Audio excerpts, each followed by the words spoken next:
Hello and welcome back to another episode of Critical Reactions with your host Brian. We're going to do a creator request, which is where a smaller group gets in contact with me and asks me to check out their stuff.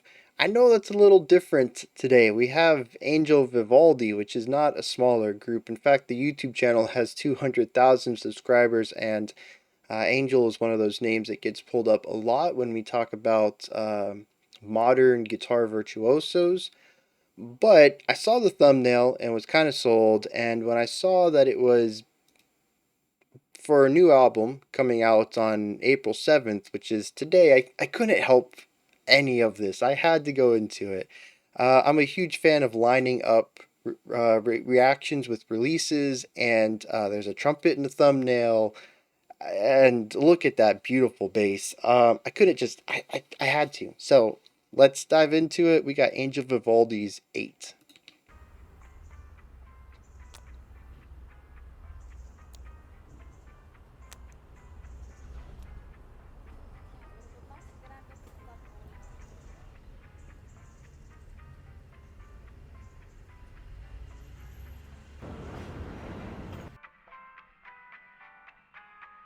Oh, interesting. There's chapters here. We have a 50-second intro, and then it gets into the music. We'll watch the intro. They put work into the video.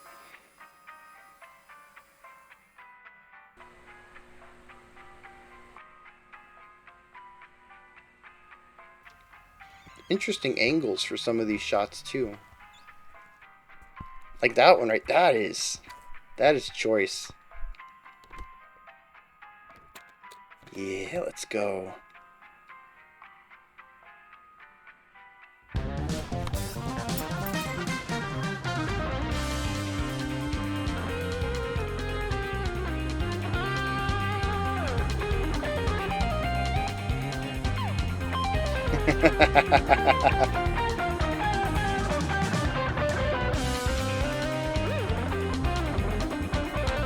Tons of energy, very danceable, infectious. Love the drumming work.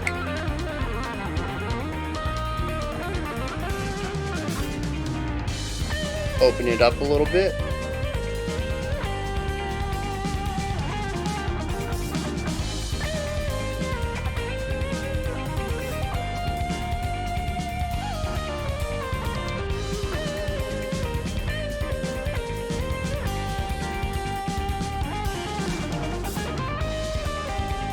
Yeah, a really tasteful mix between shred and melodic writing.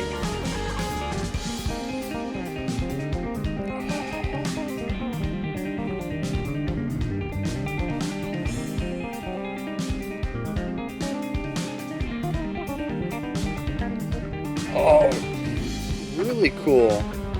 Bouncing the rhythms off of that tapping idea on the guitar.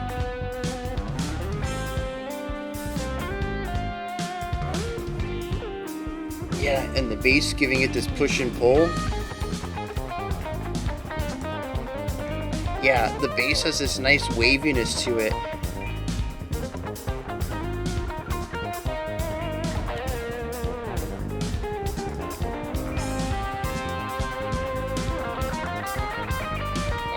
Yes. Nice little metric thing there.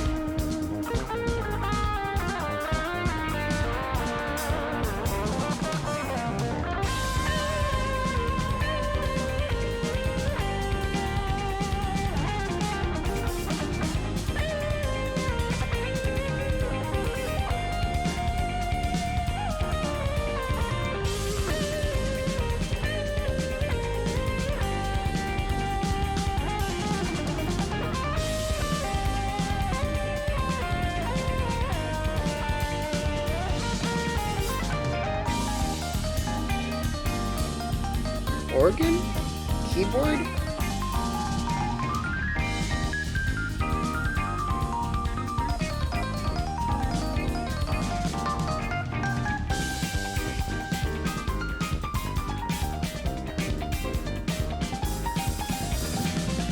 Oh, yeah.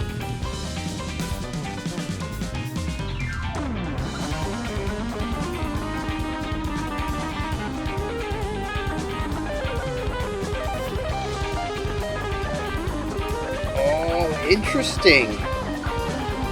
Put a little bit of classical into this.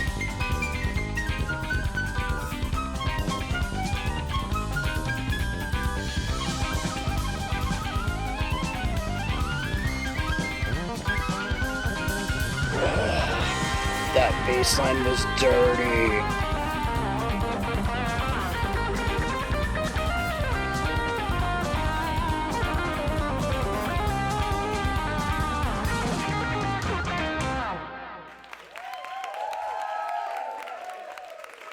My boy with the trombone didn't get to play a single thing.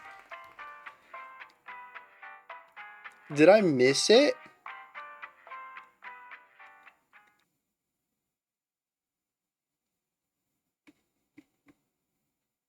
Did I? I'm gonna scrub back through this real quick.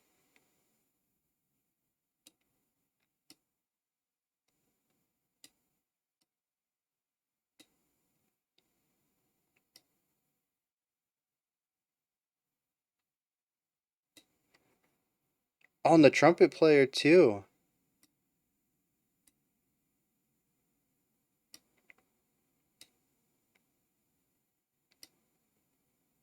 I'm curious if there's a series of music videos for this. Um, yeah, it's just a shame though. The trumpet and trombonist are just sitting up there doing nothing. It looks like we also there's the okay, so I saw the organ player this time. I didn't see the organ last time. It's a keyboard. Which just sounds like an organ. She's sitting in the back and she got zero screen time, even during her own solo, which was it's just a bit of a shame. I don't want to throw any shade at Angel for I don't know how much uh, control he had over the music video itself, the direction of it. It just seems really strange to have somebody play a solo and not get any footage of them doing so, and to put two musicians up there who don't get to play anything. Just seems a little strange to me. But let's talk about the music. That's what we're here for. I'm not a cinematography critic, although I'd like to be. I study a lot of cinematography. It is a little passion of mine. But this isn't about me. This is about Angel. Let's talk about Angel. This track is gorgeous. I love the way it gets introduced. The drum kit comes in and it just has all this energy. We get this really magnificent bass tone right off the bat. The bass tone's utilized throughout, but it's really nice just to get smacked with that right at the beginning and just have this really fat bass tone right there and be like, check me out. I sound awesome. Like, yeah, you do sound awesome. And we hear some really nice moving bass lines. It isn't long until we get a bass solo. I think that was only like 50 seconds into the track itself. Um, we hear Angel's guitar just sounds gorgeous too. The tone, it has a little bit of a bite to it. It feels just a little top heavy to have this really nice treble element to it. But because of that, it sounds very bright and happy and energetic with a really nice mid range as well. And it's just gorgeous. And look at this too. I think this is phenomenal.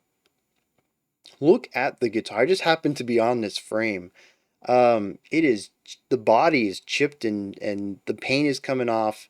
The part of the body next to his elbow, it is just nasty. It is destroyed. This is a guitar that has seen a lot of playing and it is not in pristine condition, and that is just not something you see too often in music videos. Especially for big bands, it almost feels like they go out and buy new equipment just for music videos so that it can look new and pristine. And I, it, I don't know. I like this. I like seeing instruments that look worn, that show use. Um, I mean, first of all, the body might be able to have some influence over the sound, but for the most part, as long as your strings and pickups are good, the hardware inside is good, the body's not going to have that big of a difference. You don't need to buy a new guitar because your body got dinged up. And so I just really like that from an ecological standpoint. I think that's the right word. Just using stuff until you can't anymore, until it is no longer functioning, rather than just buying stuff because you got a couple scratches on it.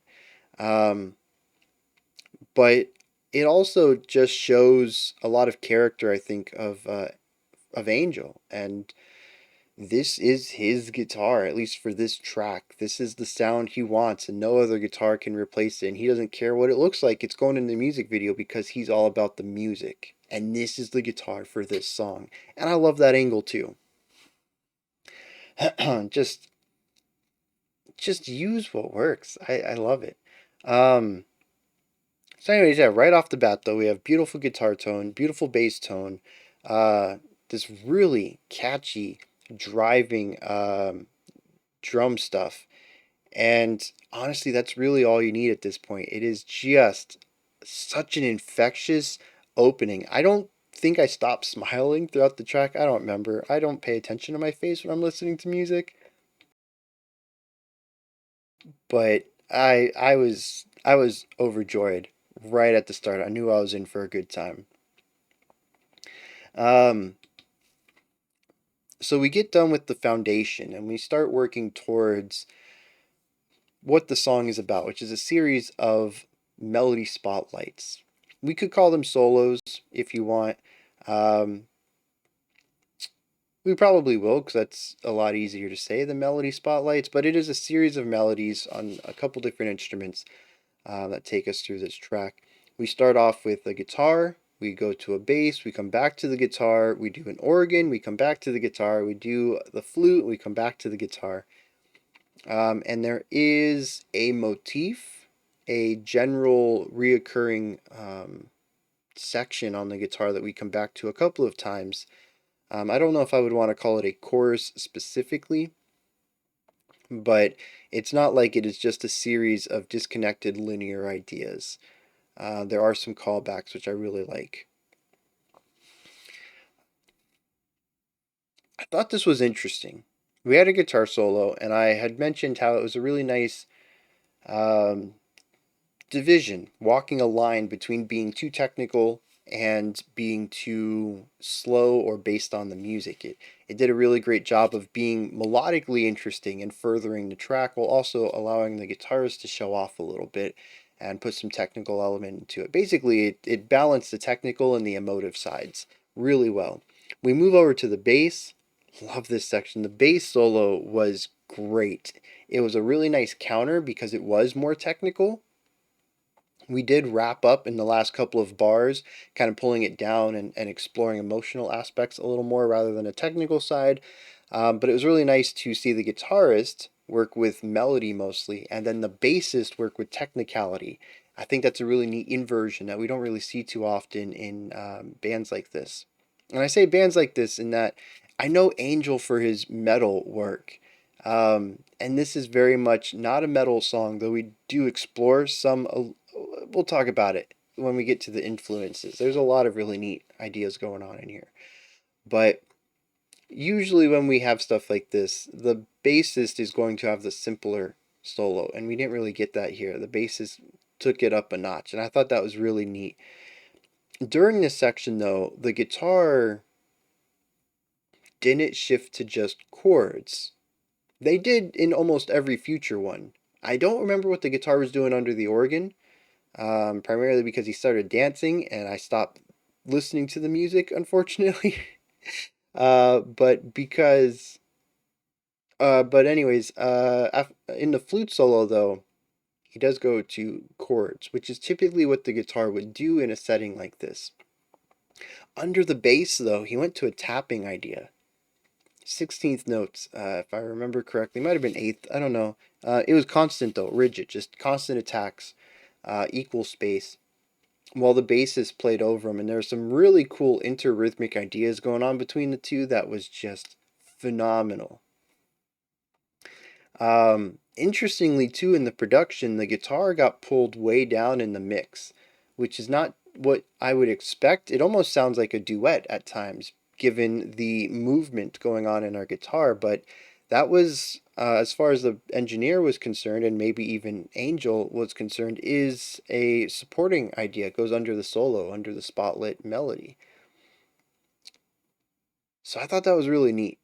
The way they work off of each other is really cool, but it coming down in volume two was awesome. And it shows once again the type of person that Angel is. Some guitarists would keep their volume up. They're the star of the show, especially when it's not a band, right? This is Angel Vivaldi. That's the name of the artist here. Uh, you know, and so they would keep their instrument at the most. And they do have the most solos. There is an emphasis on Angel's work here, and I'm going to assume that the underlying rhythm and groove and chord progression were written by him as well. The solos probably written by the people who played them, but it's still his composition. It's his song on his page, you know. But when it's not his turn to have the spotlight, he ducks out of the way, and I think that's awesome. Not every person would do that in this situation. Um, we come back to the guitar and we get basically a revisiting of the first solo. We go to the organ, and the little bit I've heard of this was interesting because it was kind of shreddy. In fact, it sounded a little bit like the guitar solo we had just heard, but with an organ sound. Um, I wish I had paid a little bit more attention here, especially after I had just mentioned that the organ didn't get enough time, and I was kind of lamenting that the video itself didn't give her enough attention, and then me as a listener also kind of put her to the wayside as Angel started dancing, and that kind of took my attention. It's not every day you see a guitarist put the guitar down to lead a dance, but it's cool to see people showcasing all of their passions. It's one of the reasons. It's just cool to see people showcase all their passions. He's not just a guitarist; he also enjoys dancing. He put that in here. I thought that was really neat. But the little bit I heard of the organ solo made it sound. It sounded very close to the guitar solo. A little bit of shred, same chordal ideas, same interval ideas, um, and I wish I'd gotten to hear the end of it because I wonder if anything interesting happened. But what came after this was very cool. And this is where I want to start talking about influences. This song is jazzy. It also has some Latin American elements to it. We hear a little bit of a fast swing in our drums. Rhythmic ideas are Cuban, I think, if I'm getting my cultures right there. The bass work is all over the place. It is primarily jazzy, and we enter to some really cool jazzy intervals at the end of the bass section. But it is also a little metally in that not a lot of jazz bassists or jazz solos in general would go as noodly, as shreddy as the bassist went. So there's a little bit of rock and metal in the bass solo as well. The guitar tends to kind of sit on a sort of Spanish guitar side of things. However, during the third solo, we enter into something that feels a bit more classical. It brings out a couple of Baroque influences, I think, as far as intervals go. And through that, ends up feeling like the metal solo. Because, I don't know, Baroque on an electric guitar always sounds like metal to me. Could just be that a lot of times metal goes to be inspired by classical, tends to be Baroque. But regardless, this felt like the metal section because it introduces Baroque elements. So um, we have Latin American folk, we have jazz, we have metal, and it's really interesting to hear all of this. Oh, and the flute, which I mean, that's jazz flute right there. All of it just kind of comes together to, at least for me, showcase once again all the passions of Angel here. This is very cool. Um, like I said, I've only ever known him for his metal stuff, and the dude can shred. And I like how here he kind of takes a step back and says, what's the song want? Does it always want me to shred? No, then I'm not going to. But I am going to show off a little bit of this Cuban music that I like. I'm going to show off a little bit of the metal music I like. I'm also a fan of jazz. Let's get some jazz in here. Also, I like to dance, so I'm going to dance in here. And it's just, to me, it's a really cool display of a bunch of influences on his style. And like I mentioned, even with the visuals, the guitar here, I think it showcases a lot of who he is as an individual. And it makes me interested to check out the rest of the album, which is out today. So I might do that. I got a lot of listening to do this weekend, though. I might just throw it on the list. My 2023 list is getting long. Maybe I should just do a live stream where I just like listen to all the albums, as many as I can. Stuff that's come out this year that I haven't gotten around to. I don't know. Yeah, this is just a beautiful track. I don't know if I necessarily need to break it down and like this is what the track is saying. To me, it's just a good time. Every bit of this is joyous and uplifting. It is a bunch of people having fun, playing music together. That sounds great, and just enjoying the act of the creation process. And I don't think you need to read any deeper into it than that. So those are my thoughts on Angel Vivaldi's 8. What did you think? Did you enjoy this or not? Anything that stood out to you? Anything that maybe I didn't touch on that you'd like to dig into further? Maybe you have your own perspective on things? Let me know down in the comment section. Above the comments in the description box, you can find a link to Angel Vivaldi's stuff. I'll have the streaming platforms there, social media links, all the usual stuff I can find for creator requests.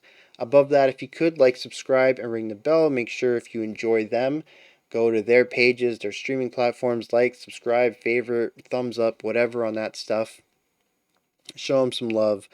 I'll be back tomorrow with a full album review. Sunday for our Patreon live stream. Monday we'll be back with next week's theme. Until next time, remember to be critical, not cynical, of the music you listen to, and have a fantastic morning, afternoon, or evening, whenever you choose to watch my videos.